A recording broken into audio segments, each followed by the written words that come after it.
Buenos días, en primer lugar, y ante todo, dar las gracias a la agrupación de asociaciones de mujeres de Sierra Mágina, coordinadas por la asociación La Cima, a participar en la clausura del proyecto de, entre ellas, Carmen de Burgos y Teresa Claramunt, Empoderamiento con y de otras en red Somos Más Fuertes.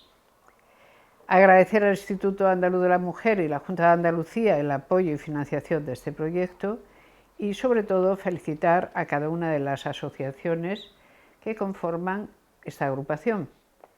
La Asociación La Cima de Carchelejo, la Asociación de Mujeres La Pontana de Ban Sánchez de Mágina, la Asociación de Mujeres Nuevo Renacimiento de Bedmar, la Asociación de Mujeres Nacibel de Belmez de la Moraleda, la Asociación de Mujeres Sierra Cruzada de Cabra del Santo Cristo, la Asociación de Mujeres Progresistas 1 de Marzo de Cambil, la Asociación de Mujeres Ximena de Jimena, la Asociación de Mujeres Fuentemayor de Torres. También, claro, a todas las mujeres de los pueblos de Sierra Mágina que han podido beneficiarse de las actuaciones del proyecto, mejorando así la presencia y participación de las mujeres en la vida social y en el desarrollo de sus procesos de empoderamiento personal y colectivo. Finalmente, agradecer su tiempo y atención a todas las personas que esta mañana me escuchen. Las mujeres de Sierra Mágina y yo ya nos conocemos. Hemos compartido otros espacios y otros proyectos similares a este que nos han acercado a mujeres importantes, personas muy relevantes, con un fuerte perfil en la historia, con muchas aportaciones a la construcción de la igualdad real entre varones y mujeres, pero a veces poco conocidas, no tan conocidas como debieran, y en ocasiones casi nada conocidas. Y es nuestro deber proporcionarles precisamente ese conocimiento.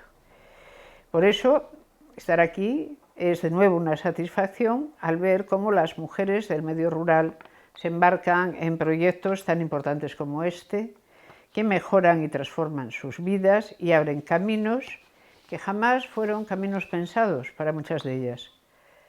Queridas amigas, estamos aquí para seguir fraguando y trabajando a partir de las huellas que dejó Campo Amor. Vale la pena seguir los caminos de otras y aprender tanto con ellas como de ellas. Y hoy vamos la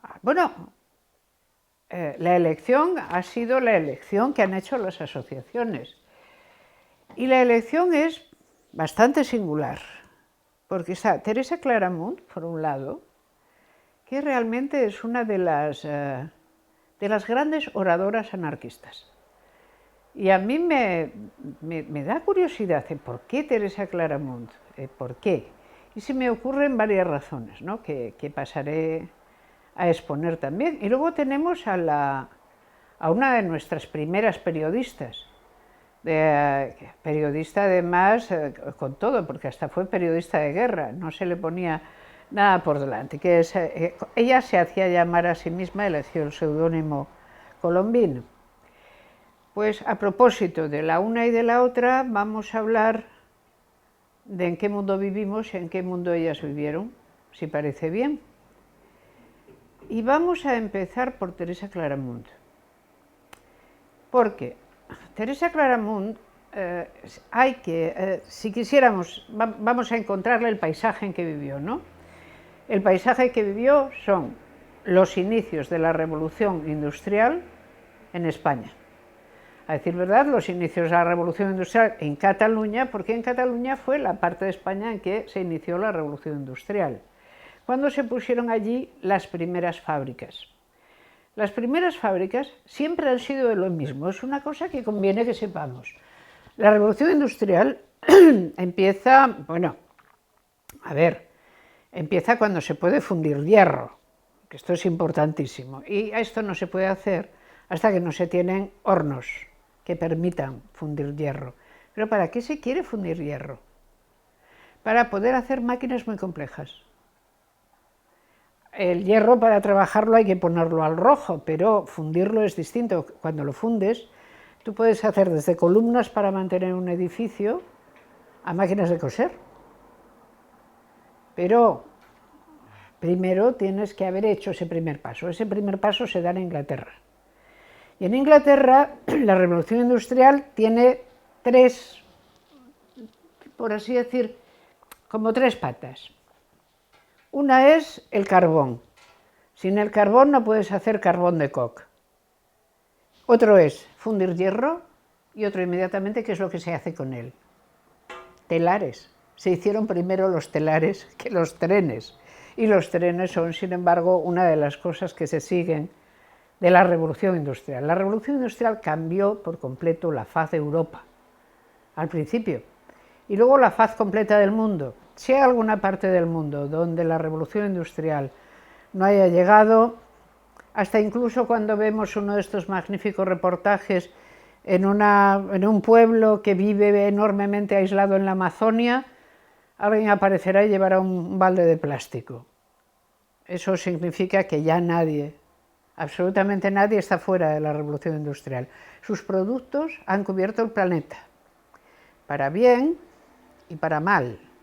Es decir, la revolución industrial exigió también una actividad desmesurada de extracción, que es lo que ahora llamamos el capitalismo extractivo. Se trataba de sacar lo que fuera de donde estuviera para llevarlo a donde lo pudieran pagar. Y eso movilizó las fuerzas de pueblos enteros. Inglaterra se hizo grande entonces, con la revolución industrial. Y esto no es grave, lo grave es que se siguen creyendo que lo son. Pero esto es otro asunto. Alemania también se hizo fuerte. Francia se hizo fuerte. Alemania e Italia encima se hicieron países que no lo eran. ¿Y en España qué pasó? Pues eso nos importa mucho. En España pasó que la revolución industrial empezó con las fábricas en Cataluña y con el carbón en el norte de España. Y luego los altos hornos también en el norte. Y eso significó hacer toda una red de ferrocarril y significó un cambio en los modos de vida extraordinario. Ese es el paisaje de Claramunt, de Teresa Claramunt. ¿Ella quién es? ¿Quién hubiera sido Teresa Claramunt? Estas preguntas casi nunca deben hacerse, pero retóricamente se pueden plantear. ¿Quién hubiera sido Teresa Claramunt un siglo antes? Pues los únicos empleos abiertos a las mujeres, ella pues, podría haber sido costurera o modista, pero es muy de dudar que consiguiera, digamos, agitar a costureras y modistas, como si sabía hacerlo con las tejedoras. Porque la revolución hace una cosa, hace que la gente trabaje junta, en un mismo espacio. Por lo tanto, posibilita la toma de conciencia de la propia situación. Y la situación en la primera revolución industrial no es precisamente buena, no es buena para nadie. Si doy algún ejemplo, esto se entenderá. Quizá lo más claro siempre lo encontramos en Inglaterra, porque como es donde empezó, es donde se empezaron a ver algunas de las consecuencias que tenía la revolución industrial. La revolución industrial producía constantemente objetos, todo tipo de objetos que antes costaba mucho producirlos, se podían producir en un día, en medio día. Antes un tejedor, una tejedora tenía que tejer en un telar manual y podía hacer 1 metro de tela, pero una máquina de tejer podía hacer una bala completa de tejido para ponerla en el mercado. Esto era fantástico. Era un beneficio para todo el mundo, pero sobre todo era un beneficio para el fabricante. ¿Por qué? Dice, porque en la sociedad tradicional los grandes viven de las rentas. Alquilan, porque no cultivan ellos, un campo y viven de las rentas de ese campo. Alquilan una casa o cobran a todo un pueblo un diezmo. Y esos son los beneficios. Pero en la revolución industrial la gente vive de lo que produce. Y lo que produce es de todo. Cacharros. ¿Cuántos cacharros de aluminio no hay todavía por las casas? Una de las producciones, número 1, el aluminio mismo. Porque no pesaba, se podía transportar maravillosamente. Cacharros, todo tipo de útiles. cubiertos, vajillas, pero y sobre todo al principio, telas. Las primeras grandes fábricas fueron fábrica de tela, se hacía tela. Más tarde se harían corsés, botines, zapatos en serie. Ahora no nos parece nada sorprendente porque es que en serie lo hacemos todo, absolutamente todo.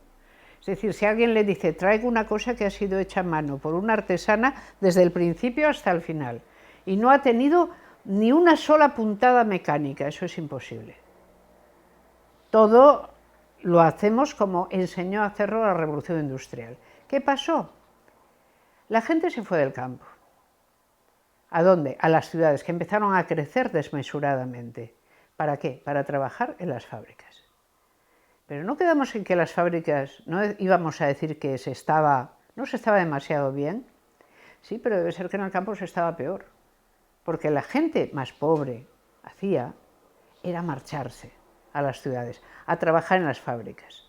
¿Por qué? Por un jornal que se les pagaba o diariamente, o todavía en Inglaterra lo hacen así, una vez a la semana se cobra el sueldo. Mensualmente es difícil, digamos, el ser obrero o obrero era una relación de rapidez, ¿no? Uno trabajaba una jornada, 2 jornadas, se las pagaban. ¿Por qué? Porque la producción se podía interrumpir. Hemos hecho tantas balas de algodón, las hemos metido en un barco, las hemos mandado para no sé dónde. Pero hasta que sepamos si se venden o no se venden, aquí paramos todos. ¿Qué les pasaba a la gente, qué les pasaba a la clase obrera, por llamarla así, en esas circunstancias, que eran la parte más expuesta? Ciertamente, los propietarios estaban arriesgando su capital. Es cierto que lo arriesgaban. Pero los otros estaban arriesgando la vida completa. Porque, ¿cómo eran los salarios? Cuando leemos a Teresa Claramunt está claro, ella es un poco, es muy buena retórica, pero por lo mismo a veces es un poco previsible en lo que va a decir. Los salarios siempre son de miseria. Bueno, sí, de miseria, pero más o menos miseria. De nuevo, sepamos medir, porque si no, no entenderemos cómo se produjo la transformación. La transformación se produjo porque alguna gente, después de todo, prefería esto. Ahora, esto tenía muchos inconvenientes. Si vivía al día, la capacidad de ahorro, apenas existía. No había nada llamado previsión. O sea, ¿qué harás cuando seas viejo? ¿De qué vivirás cuando no puedas trabajar? ¿De qué vivía la gente en el campo cuando no podía trabajar? De sus hijos. Se iba a casa de sus hijos, que los maltrataban más o menos, en fin, más bien los maltrataban, y allí aguantaba. Todas hemos escuchado la horrible historia, ¿verdad que conocemos la horrible historia? A mí todavía me tocó, o sea que le habrá tocado a más gentes. La horrible historia es la del padre del dueño de la casa, una casa rural, una casa pequeña de labradores, que tiene que comer fuera de la mesa principal, en una mesuca baja que le han puesto allí para que él esté, ¿no? Y entonces el padre ve cómo el niño está haciendo carpintería, está aprendiendo a hacer una mesa pequeña. Y dice, ¿y eso para qué vas a hacer con ello? Esto es para ti, cuando se muera el abuelo y yo ya tenga esto. Era una vida extraordinariamente dura, pero los mayores esa era la solución que tenían. Pero ¿qué pasa si abandonas tu tierra, que no es tuya, es de alguien, pero allá se la cultive otro? Te vas a una gran ciudad, te alquilan un tabuco que tienes que pagar y de repente o no tienes trabajo, o la producción se para, o te despiden. ¿De qué vives? ¿Y de qué vivirás cuando no puedas trabajar? Cuando no veas bien, cuando no oigas bien, cuando no seas ágil para quitar un hilo de un telar, que se enrede todo. ¿De qué vas a vivir? No hay sistema de previsión. La seguridad social no solo no está inventada, nadie tiene la menor intención de llegar a inventarla. El paro. Bueno, eso no existe. ¿Qué es eso del paro? Pues fastidiose usted y no hay más que contar. Fíjense, hay una cosa durante la Revolución Industrial asombrosa. La esperanza de vida de las personas baja. Esto es, la gente durante el periodo más duro de la Revolución Industrial, en vez de vivir más, vive menos de lo que vivía antes, dura menos años. Cuando se les dice a los propietarios Deberían dulcificarse las condiciones en que la gente vive. ¿Por qué? Porque esta gente es que dura 36 años, 40, se muere a los 40 años. Además, recuerden las enfermedades del siglo XIX, la tuberculosis, la tisis, esas enfermedades, ¿no? La gente se muere muy pronto. Ah, bueno, claro, pero por eso es mejor que empiecen a trabajar muy pronto. Esta es la respuesta. Porque claro, con lo poco que van a durar, tienen muy poca vida útil. ¿A qué hora ¿cómo es esto de empezar a trabajar? ¿A qué hora se empieza? A la hora es más o menos de madrugada, en cuanto hay luz, para poder trabajar. Porque se trabaja de sol a sol, con una pequeña interrupción para comer algo. De sol a sol. Casi no hay festivos. En algunos sitios se da la mañana del domingo para que la gente pueda ir a catecismo, a aprender doctrina cristiana. En algunos sitios, en otros no. La gente puede empezar a trabajar a los 7 años, a los 8, a los 9. Desde luego a los 12 años la clase obrera ya trabaja toda. Toda está empleada en alguna parte, porque un niño o una niña van a ganar muy poco, pero algo es algo. Y todas las mujeres, por supuesto, esto que llamamos el ama de casa no existe. O sea, en la casa las mujeres trabajan antes de salir lo que puedan para dejar algo preparado, porque van a ir a la fábrica a trabajar. ¿Por cuánto? Dice, por la mitad de lo que le paguen, y a veces menos, a su marido, o a su hermano, o a su hijo. Es decir, las mujeres haciendo lo mismo, cobran mucho menos. ¿Para qué? Para que no se malacostumbren. Claro, o sea, ¿para qué quieren las mujeres el dinero? En realidad el dinero tienen que ganar los hombres, que para eso están en la vida, para mandar y ganar el dinero. Aquí vemos como hay una relación rara. O sea, hay un nuevo modo de fabricar todo, que está fabricando un nuevo mundo entero. Pero hay algo que se está quedando, que es realmente la diferencia entre los sexos en cuanto a su jerarquía y su prestigio y su valor. El siglo XIX está perfectamente convencido de que los varones son mucho mejores a todo efecto que las mujeres. Por lo tanto, una mujer no debe ser pagada nunca como un varón. ¿El siglo XXI esto lo ha parado? Pues no. Las mujeres siguen ganando menos, pero ¿qué se hace? Se dice es que trabajan en cosas distintas. No es que ganen menos, es que hacen cosas distintas. No es verdad, hacen las mismas cosas, pero hasta los sindicatos a veces saben llamarlas de un modo distinto para evitarse el tener que enfrentar la situación de que todavía ni con mucho estamos al nivel de igualdad necesaria. Pero como vamos a hablar de Claramunt y estamos contando cuál era su mundo, tenemos que contar que ella era una obrera tejedora. Una obrera tejedora, a ver, nadie nos dice que tejiera mejor que otra gente. O sea, no debía de ser... Era buena porque a los que se equivocaban los echaban a todos. Perder un momento de trabajo era una pérdida de dinero. Perder una tela porque se había estropeado, eso no podía ser. Había que ser rápido y saber hacer las cosas. Así que si ella se pudo mantener como tejedora, era que lo sabía hacer. Si ustedes ven los inmensos telares que tenía que atender una mujer, que pueden durar 8 metros y tener inmensas bobinas y hay que estar atenta a cada tela que está saliendo, que no tenga ni un fallo, se darán cuenta de que el telar era mecánico, pero quien hacía todo, quien tenía que vigilar todo, de quien dependía todo era una persona, generalmente una mujer. ¿Dónde trabajaban las mujeres? En los grandes telares, al principio para recoger la grasa del suelo y coger los trozos que se estropeaban, recoger los hilos. Luego para eso fueron más bien usados los niños, porque como tenían las manos más pequeñas se podían meter debajo de las máquinas. Calculen la atrocidad. Una buena obrera que realmente, bueno, pudiera con aquello, podía acabar siendo oficial, de alguna manera, y manejar ella sola una máquina. Estas, naturalmente, ganaban un poco más. Nunca como un varón. ¿Qué ideas empieza a tener la gente? Lo sabemos porque toda la historia del socialismo y del anarquismo en el siglo XIX es lo que nos cuenta. ¿Qué nos cuenta? No se lleva últimamente mucho a hablar de Carlos Marx, pero yo le tengo franca simpatía, quizá porque le leí mucho. El asunto es, ¿Carlos Marx de qué se da cuenta? de que habiendo abierto la revolución industrial, la capacidad para tener un mundo nuevo, donde se pueda vivir con mucha más comodidad, lo que está logrando es justo lo contrario. Y que entonces esta deriva hay que pararla. ¿Quién la va a parar? ¿Los empresarios? ¿Los dueños de las fábricas? Bueno, él tiene un amigo que tiene varias fábricas, Engels, el otro socialista y comunista, sin el cual Marx no hubiera podido comer caliente, porque era Engels prácticamente quien lo mantenía. Sí, podía haber alguna persona de buena voluntad, pero el sistema mismo no tenía buena voluntad. No se podía depender de la buena voluntad que tuviera alguien. Entonces, ¿qué hay que hacer? Hay que unirse para pactar condiciones mejores de trabajo.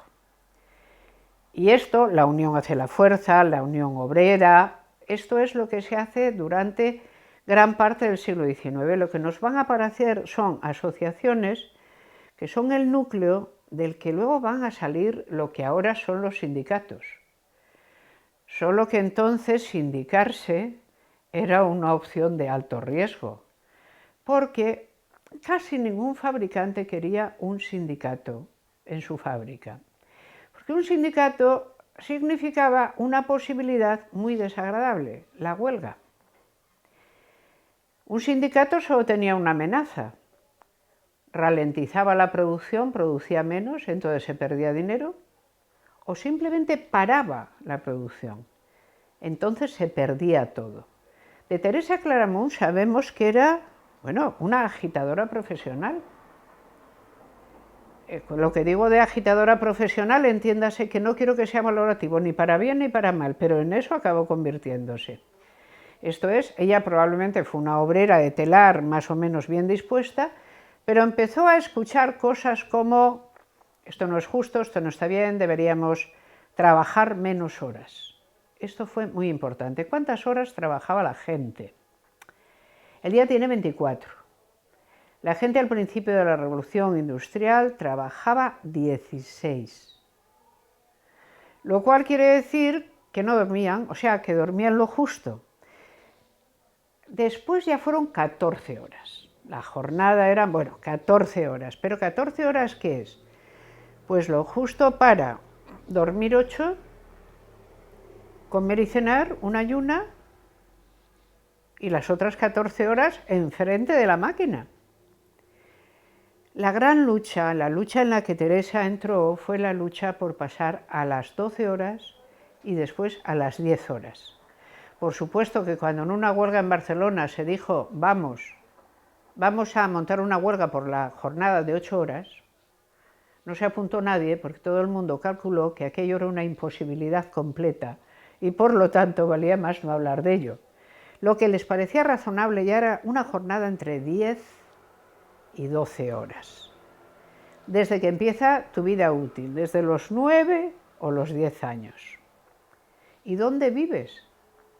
¿Y cómo vives? Vives en lo que tu salario, que es escaso, te permite, en un tabuco. Es que hay cosas que si se dicen a veces no se creen. Al principio, en los barrios obreros ingleses, había mucha dificultad cuando alguien moría, porque las casas eran tan estrechas, las escaleras, que ni siquiera podía bajarse un ataúd haciendo los giros. Yo creo que Teresa no exagera nada cuando dice que eran tabucos. Eran lo justo para vivir. ¿Hasta dónde podía llevar la crueldad humana? Y la crueldad humana, recordemos que existe la crueldad, por ejemplo, del beneficio, la cosa. Hasta lo que Marx llamó la exclusiva subsistencia y reproducción de la fuerza de trabajo. Los salarios, decía él, tenderán a una ley de bronce, bajarán cada vez más. ¿Hasta dónde? Hasta donde ya no sea posible que la gente aguante y se mantendrán ahí. Esa parecía ser realmente la manera en que las cosas iban a ir. ¿Quién lo impidió? Pues esta gente. A veces, cuando no queremos dar el honor que deben a la lucha obrera, hacemos muy mal. Porque la lucha obrera, claro que hizo varias cosas horribles, no lo dudo, pero es que a la clase obrera se le estaban haciendo cosas horribles. Y entonces todo tenía que ser llevado a un muchísimo mejor estado de cosas. Y gente como Teresa Claramunt fue en lo que se empeñó. Esto le costó cárcel continua. Esta mujer entraba, bueno, ustedes la han estudiado, entraba y salía de la cárcel cada 2 por 3. ¿Por qué? Porque era una líder anarquista, ya por los líderes se iba. Cada vez que pasaba algo, además, entendámonos, los anarquistas no eran todos ovejitas del Señor. Pudiera haber algún anarquista que fuera ovejita del Señor, pero el anarquismo llegó a la conclusión siguiente: esto no va a cambiar hasta que la clase dominante sepa que es objeto constante, que está en peligro constante de asesinato. El anarquista con la bomba no es ninguna broma. Es decir, había, por supuesto, dentro del anarquismo gente especializada en los atentados. Atentados que causaban una enorme conmoción social. Pero el asunto es, si no hacéis caso de las huelgas, entonces tendréis atentados. En Barcelona, por ejemplo, yo creo que la gente, el atentado en la ópera, dejar caer una bomba desde arriba al patio de butacas, el atentado que sufrió el propio rey el día de su boda, tirándole una bomba encima del coche de caballos en que volvía de casarse. Los atentados anarquistas estaban por todas partes. Luego, claro, Teresa Claramunt era anarquista. Cada vez que alguien quería buscar anarquistas, además era sumamente significada. A ella la buscaban siempre. Además, Teresa Claramunt conocía mundo, no porque quisiera, pero la hicieron conocer mundo. La primera vez que la detuvieron, en condiciones, no solo lo pasó muy mal, porque la encerraron de la manera más vil, la tuvieron aislada meses en un lugar infecto, lleno de bichos, bueno, lo peor que la pudieron tratar, la trataron, lo hacían con todos, pero con ella también, porque además decían que le querían quebrar el carácter. Era una persona de un enorme carácter, no se dejaba dominar nunca. Claro, era, en fin, carne de crueldad, dice, no se deja a por ella. Esta era una anarquista, Teresa Claramunt, de clase obrera. Pero vamos a hablar de una anarquista diferente, no solo de ella, para comparar. Rosario de Acuña, vizcondesa y anarquista. Evidentemente, a Rosario de Acuña no le podían hacer lo mismo que a Teresa Claramunt, porque tenía familia, tenía posibles, pero le hicieron todo lo que pudieron también. Es decir, el anarquismo era un tipo de ideas que se hizo sumamente odiosa a la gente. Primero porque, en efecto, coordinaban y hacían huelgas. Después por los atentados anarquistas, que no eran ninguna broma, los atentados existían. Los atentados contra las fábricas, o sea, destrozar las fábricas, incendiarlas. Era lo que se llamaba la lucha directamente. Cierto que, por ejemplo, y en España, hubo un anarquismo distinto, y quizás eso lo tenemos que tener en cuenta. Tanto anarquistas como socialistas siempre decían una cosa, para reconocerse, dice, nosotros somos de la idea. Y de hecho era una pregunta, ¿tú eres de la idea? ¿De la idea? Esto de la idea, la verdad es que es bellísimo, porque el asunto es, por primera vez una clase social tiene autoconciencia bastante para, con una serie de ideas que tiene sobre cómo debe cambiar el mundo, pegarse tanto a ellas que se desarrolla un verdadero culto por las ideas del socialismo, las ideas del anarquismo, que se parecen más de lo que estamos acostumbrados a pensar. Solo que el anarquismo, digamos, el socialismo decía, desaparecerá la sociedad de clases, desaparecerán los propietarios, todo se hará en las fábricas, pero las fábricas serán autogestionadas, el Estado repartirá beneficios. Esta es la idea. Y el anarquismo a ello le sumaba lo siguiente, dice, vale, pero además que desaparezca el Estado. Que no haya Estado. No necesitamos Estado para nada. ¿Para qué queremos Estado? ¿Por qué? ¿Por qué tiene que desaparecer el Estado? Porque en realidad el Estado es, dirán, la idea que tienen del Estado. El Estado, que nos parece una encarnación de la sensatez, de nosotros, de la libertad y tal, es solo la encarnación de los poderosos y de los que tienen todo en las manos. Y siempre lo usarán contra los de abajo. No hay Estado del que uno se pueda fiar. El Estado al final demostrará que es de alguien. Esta era su idea, pero no era la única que tenían. Esto les podía hacer poco simpáticos a alguna gente. Pero no. La siguiente es, la religión también tiene que desaparecer. Porque los que somos de la idea no necesitamos religión. La religión es una cosa que viene de la noche de los tiempos y son una serie de, ¿cómo diré? Pues de cuentos bastante extravagantes, la mayor parte de las veces, con los cuales, ¿recuerdan lo del poeta? Nos engañan con cuentos, nos duermen con cuentos, todos son cuentos. Entonces, todo esto no hace falta. ¿Qué es lo que tiene que saber una persona que es de la idea? Tiene que confiar en sí misma y en la razón. En el anarquismo y en el socialismo vemos un producto decantadísimo del periodo que llamamos Ilustración.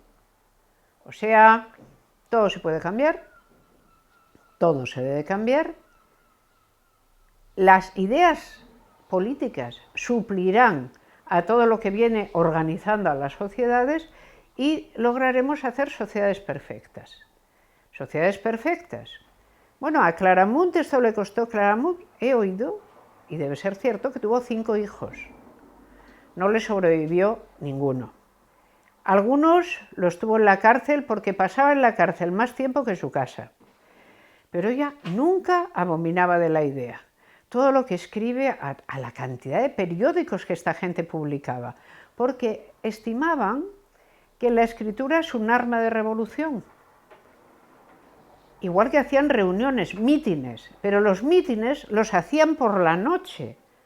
Y eran mítines secretos, eran como sociedades secretas. A alguien le llamaban, ven, que va a venir fulanito, que habla muy bien. Y fulanito, que a veces dormía en un tren, pero no es que durmiera en un coche cama de un tren, es que iba en un tren mercancías en el que iba durmiendo por las paradas, bajaba y explicaba a los compañeros de la idea, del sitio donde fuera, en qué consistía, en qué iba a consistir el mundo. Y esto era la idea, una enorme esperanza de poder cambiarlo todo. ¿Para qué servía? Para acorazarse respecto del mundo en que se vivía y para acorazarse respecto de la cantidad de frustración, ¿no?, que era capaz aquel mundo de producir. Yo siempre seré un miserable, nunca tendré nada, mis hijos serán como yo miserables, nunca tendrán nada, nunca llegaremos a nada y aquí estamos para que otros disfruten del mundo que a nosotros nos ha costado vivir en los talleres. Es para lo que hemos nacido, exclusivamente para eso. Era para romper ese terrible destino. No, yo tengo una idea y mi idea es, la sociedad no tiene por qué estar organizada así, esto puede mejorar enormemente. Para empezar, cosas que la gente entienda. La jornada de trabajo tiene que ser más corta. El sueldo tiene que ser más alto. Tiene que haber escuelas. ¿Cómo? Sí, escuelas. Muchos de los grandes anarquistas son maestros. No solían ser los mismos que tiraban las bombas, por cierto.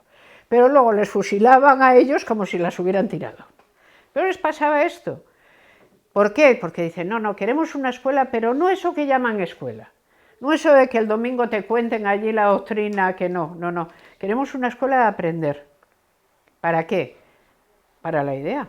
La idea necesita que la gente que está detrás lo tenga muy claro, porque la idea es la luz de la razón. Cualquiera al que se le cuente bien que hay que cambiar estará de acuerdo. ¿Qué es lo que mantiene esta sociedad injusta? Solo los prejuicios. Y esta es una posición absolutamente ilustrada. Esto mismo lo podemos empezar a leer en el siglo XVII, aplicado solo al conocimiento, pero es que ahora se va a aplicar a la vida completa. Y la va a aplicar precisamente a la clase obrera. Es decir, creo que la deuda con la clase obrera, con esta idea, es muy alta. Por eso, aunque insisto por segunda vez, es una deuda a reconocer. Hay que poder apoyar a la idea, para lo cual hay que saber leer, escribir, haber ido a muchos mítines y aprender cultura, pero no cualquier cultura, cultura proletaria. ¿Quiénes son los proletarios? Esos que nunca van a tener nada, solo tienen hijos, por eso, como lo único que tienen, solo tienen prole, por eso son proletarios. Entonces, esos y esas tienen que adquirir la cultura suficiente como para presentarse ante el mundo como capaces de cambiar todo de arriba abajo, de hacer que se pueda vivir en un mundo completamente diferente. Y ya que vamos a esos cambios, bueno, y lo de que las obreras ganen la mitad o el 40%, es uno de esos cambios.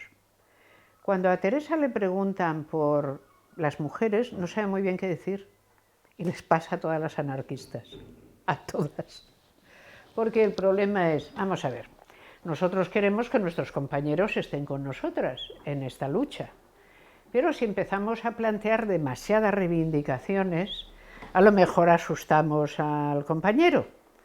Es decir, que ellas no se atreven a hacer muy del todo con el compañero lo que los dos, ella y él, se atreven a hacer con el burgués. Entonces, si asustamos al burgués, el burgués tiene nada menos que todo el aparato del Estado en las manos. Pues ellas se atreven menos a asustar al compañero. Pero aún así, Teresa es de las que más se atreven. Porque se pone a pensarlo y dice, pero bueno, es que verdaderamente, ¿qué es esto de que las mujeres sean menos que los varones? No es verdad. Valen exactamente lo mismo. Esto es un prejuicio y empezarán a decir que es un prejuicio burgués, solo que lo tienen los proletarios. Pero es un prejuicio burgués. La manera de atacar el patriarcado es decir que en realidad el patriarcado es una herencia de aquella clase abyecta, porque si de algo están convencidas las anarquistas, y ellos también, es de que la clase superior en realidad no es superior en nada. Es abyecta, no tiene moral, no tiene sentido de la familia. Es decir, todo lo que a ellos les pasa y de lo que a ellos les acusan, los obreros no tienen moral, viven hacinados, vamos, por no respetar allí no debe haber ni, yo qué sé, ni tabú del incesto, viven como animales, ¿no? Ellos lo devolverán y dirán, eso es lo que pasa arriba. Nosotros no hacemos esto, de ahí que el anarquismo, por ejemplo, en lugares como Andalucía, se convierta en una escuela de moral. Es decir, la gente de la idea anarquista fabrica una moral paralela a la moral religiosa y la vive de una manera enorme. O sea, ¿qué es lo más respetable que hay en esta vida? La libertad. Y todo lo que implique la falta de libertad para alguien, eso no es respetable. Por lo tanto, todas las ideas, los liberales, ¿qué les pasa? Que son poco liberales. Bien estaría que lo fueran de verdad, pero no lo son. La idea, por ejemplo, de que el matrimonio tiene que ser por mutua inclinación, sí. Pero no solo, no hay que celebrarlo. La unión tiene que ser libre para que si alguien alguna vez se cansa de ella, se pueda ir. Porque ya estuvo bien. El matrimonio simplemente es un yugo para unas y para otros menos. No, eso no tiene que ser así. Tiene que existir el amor libre. Bueno, cuando arriba escuchaban el amor libre, naturalmente se ponían más o menos como panteras, ¿no? Y sin embargo, como dice Teresa Claramunt, pero si es lo único que ellos practican. El padre de familia, ¿qué pasa? ¿Que realmente en el hogar, dulce hogar, es donde él? No, se pasa todo el día de orgía en orgía, la prostitución está ahí, cuando no las criadas de casa. O sea, ¿quién anda practicando lo que ellos llaman amor libre? Ellos. Aquí, por el contrario, lo que practicamos es el mutuo respeto dentro del matrimonio. Y realmente es muy curioso porque los matrimonios anarquistas son muy duraderos. Bueno, los de Teresa menos, se sabe que tuvo diversos compañeros, pero por ejemplo los de Acuña, vaya. Yo recordaré siempre una historia terrible que me contó Carlos Castilla del Pino, que fue mi mentor. Y entonces me contaba cómo en el anarquismo andaluz esa cultura moral era fortísima. Y cómo una mujer, después de la guerra civil, su marido había sido encarcelado y iba a estar encarcelado 10 o 12 años.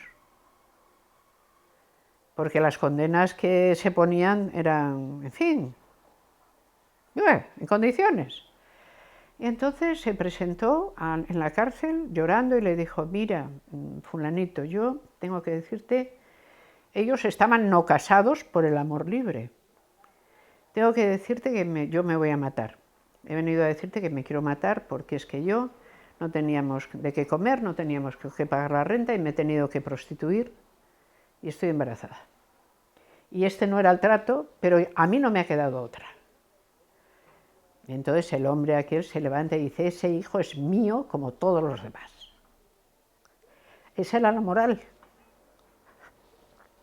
No sé cómo decirles, a mí me parece sumamente respetable. No crean, esta gente tenía un gran nervio moral.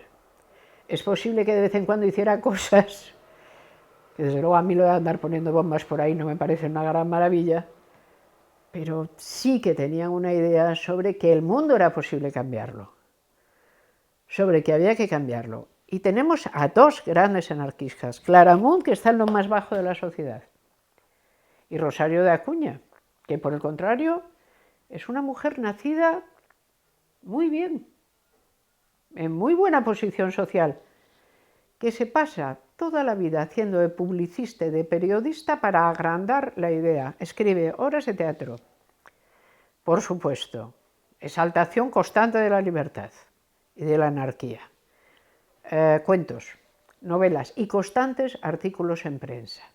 Ahora quiero recordar a Rosario de Acuña por algo que nos la va a hacer muy simpática. Rosario de Acuña no había tenido la suerte de Arenal, porque ella no era de familia universitaria, era de familia rica, sin más. Rica, aristocrática y bien situada. Las jóvenes aristocráticas, ricas y bien situadas no iban a la universidad. ¿A qué? No. Ellos tampoco. ¿A qué? Eran otra cosa. Pues bien, ella no ha podido ir a la universidad y es algo que yo creo que siempre lo tuvo ahí detrás, ¿no? Porque ella era una periodista muy estimada, escribía muy bien, escribía como Claramunt, las dos a veces dices, ¿de quién es esto? Y solo cuando una dice obrera dices, de Claramunt, porque la retórica es muy parecida a la retórica anarquista, ¿no? Y escribía muy bien, escribía con mucha fuerza. Daba conferencias de vez en cuando sobre el progreso o la igualdad de la mujer, a su manera, pero las daba. Pues bien, en el año 1910, como sabemos, por fin las mujeres españolas, por fin, fueron autorizadas a matricularse en la universidad. Ya podían ir, como cualquiera.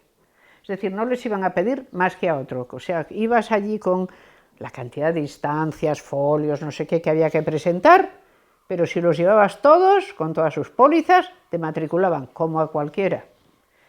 Y luego, encima, podías ir a clase y sentarte, como cualquiera, y te daban las clases, vamos, lo nunca he visto. Así que se matricularon unas cuantas, en la Complutense. Y una mañana, cuando había 8, 10 días, 12 que habían empezado las clases, unos queridos compañeros las esperaban fuera, a unas cuantas señoritas estudiantes, y las apedrearon un poco. Porque no estaban ellos muy de acuerdo con aquello de que anduvieran aquellas por allí como si el campo fuera suyo, y entonces decidieron que las apedreaban un poco. Una cosa normal. El apedreo acabó cuando un honrado proletario que pasaba por allí, más que probablemente anarquista, y que llevaba, se dice, un carrito, se paró y la emprendió a patadas con los que tiraban las piedras y no dejó uno sano, porque echaron a correr todos. ¿Qué más quiso oír Rosario de Acuña que aquello? Escribió un artículo incendiario sobre de dónde podían haber salido aquellos muchachos que se habían atrevido a apedrear a sus compañeras. El artículo lo llama La jarca de la universidad. El artículo hay que leerlo, porque si uno no lo lee, no cree lo que Rosario es capaz de hilvanar allí. Yo propongo que una de las sesiones se dedique a leer ese artículo.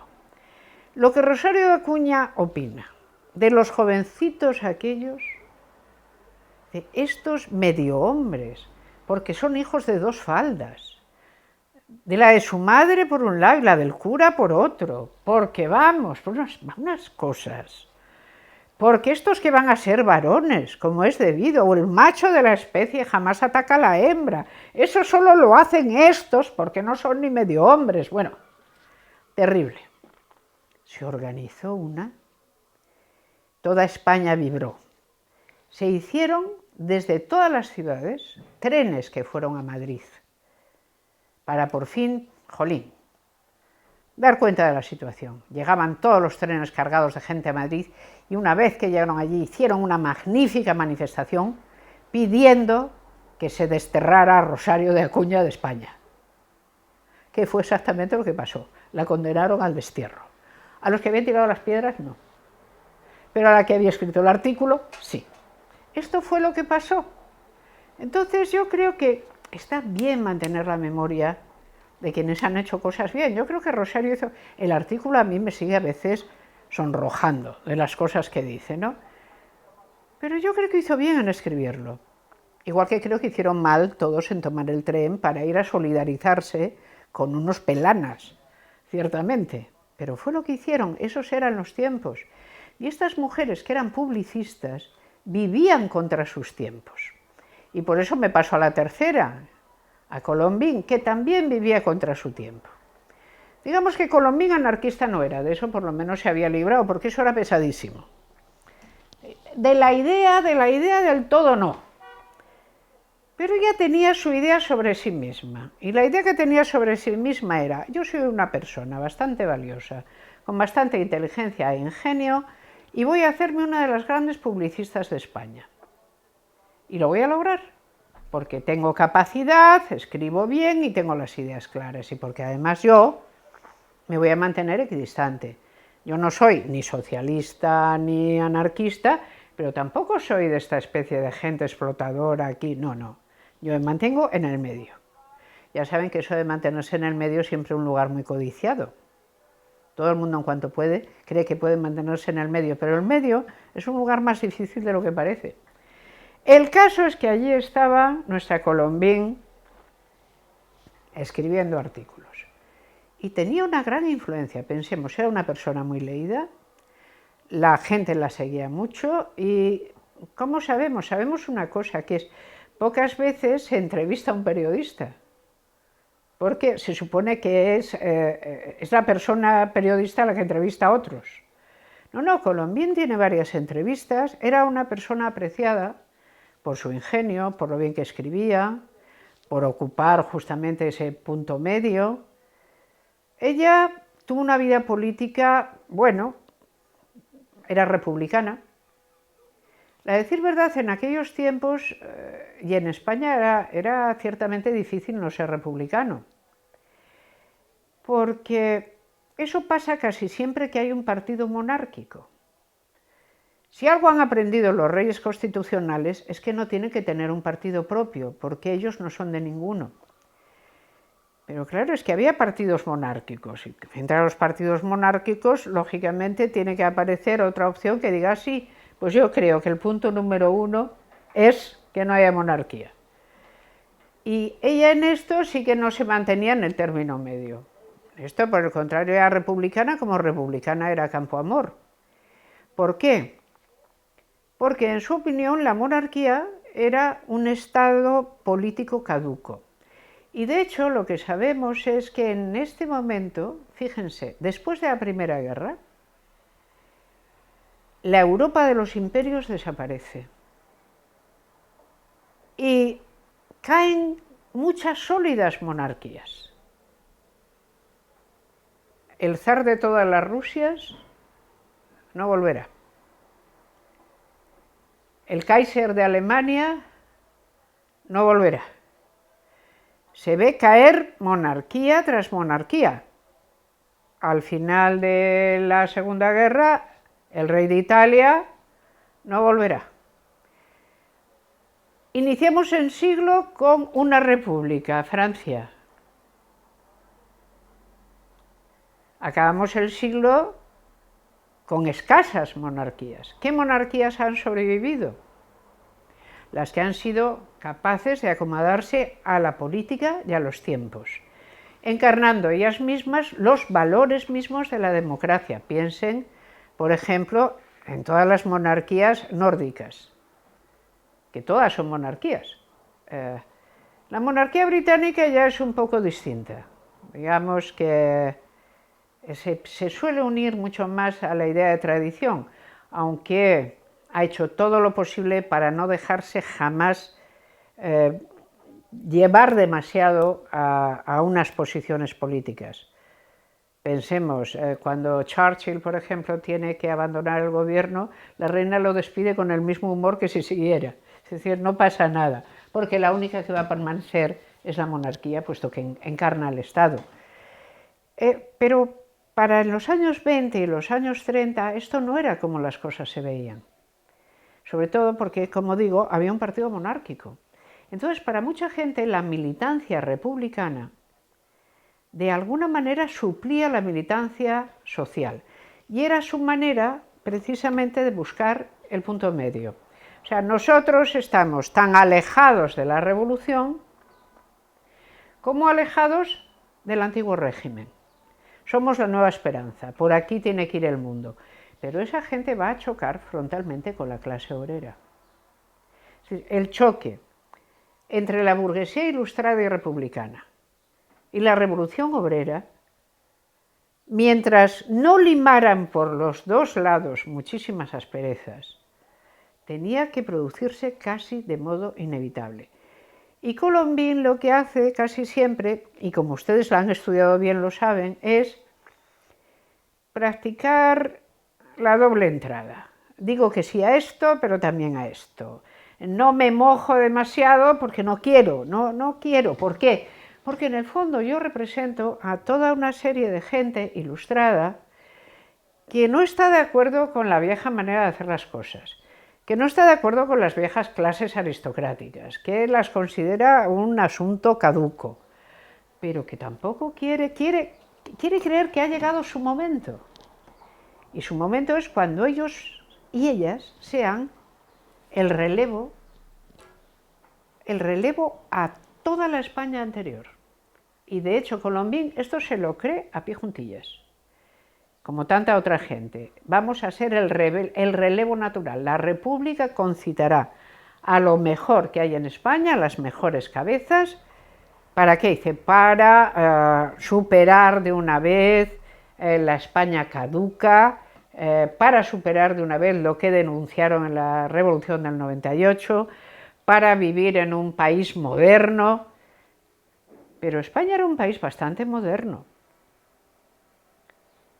A veces, como no nos ha tocado vivir ese mundo, tenemos que tener vista suficiente como para saber cuándo se quejaban de más. Cuando uno ve las grandes ciudades de 1910 a 1920, las grandes ciudades modernistas, las avenidas, todas esas grandes ciudades, uno ve que está en un país que le va bastante bien, que le ha ido magníficamente bien no entrar en la Primera Guerra porque ha vendido a los unos y a los otros todo tipo de cosas y le ha ido bien, y que aquel país está levantándose, vaya que sí. Es decir, que la queja de que todo estaba tan mal, que no quedaba más remedio que, nunca hay que tomársela demasiado ad pedem literae. Para empezar, cuando las cosas están realmente muy mal, la gente no tiene ni arrestos para rebelarse. La rebelión empieza cuando ya se puede respirar un poco de aire y por lo tanto ya hay aire para dar el siguiente paso.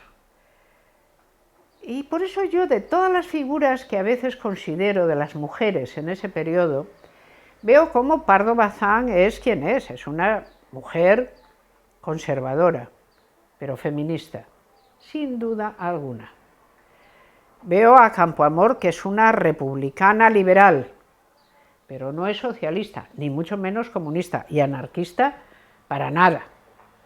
Veo a Claramunt, que es una obrera anarquista.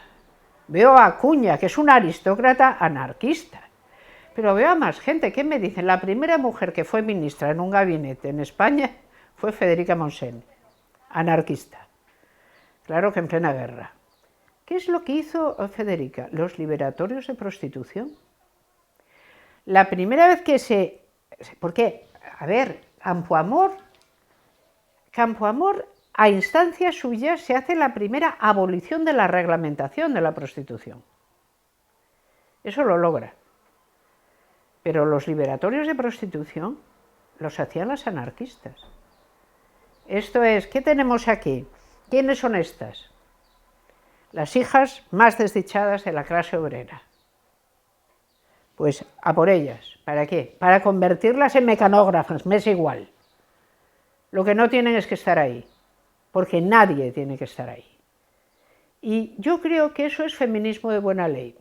Igual que antes no he podido evitar emocionarme con lo que les he contado a aquella mujer que le pedía a su marido, con el que no estaba casada, permiso para el suicidio, pues no puedo evitar emocionarme con la idea de esta gente de hacer liberatorios de prostitución en plena guerra. Cuando en otros países en guerra lo que hacían era prostíbulos en los frentes. Es que no tiene nada que ver. Luego, aquellas mujeres dentro del anarquismo algo habían conseguido, y probablemente más de lo que podamos pensar, si iniciaban aquello y podían llevarlo adelante, aunque fuera en situaciones tan difíciles. Yo creo que hay muchas mujeres, porque luego están Lejárraga y todas estas, y luego está Asas Manterola y todas las de la innovación pedagógica, pero miren, hay una cosa. Las mujeres hacemos muy bien, y lo vamos a seguir haciendo, en vindicar la memoria de las nuestras. Pero las mujeres no somos parciales. A mí tan anarquista y venerable me parece Ferrer y Guardia como Claramunt. Yo no hago acepción por sexo. Solo digo, si no pones a la mía, no digo te quitaré al tuyo, no. Ponga la mía o el cuadro está incompleto. ¿Por qué? Dice, porque la memoria es la memoria de todos aquellos y aquellas que han hecho algo que merezca ser recordado porque estuvo bien.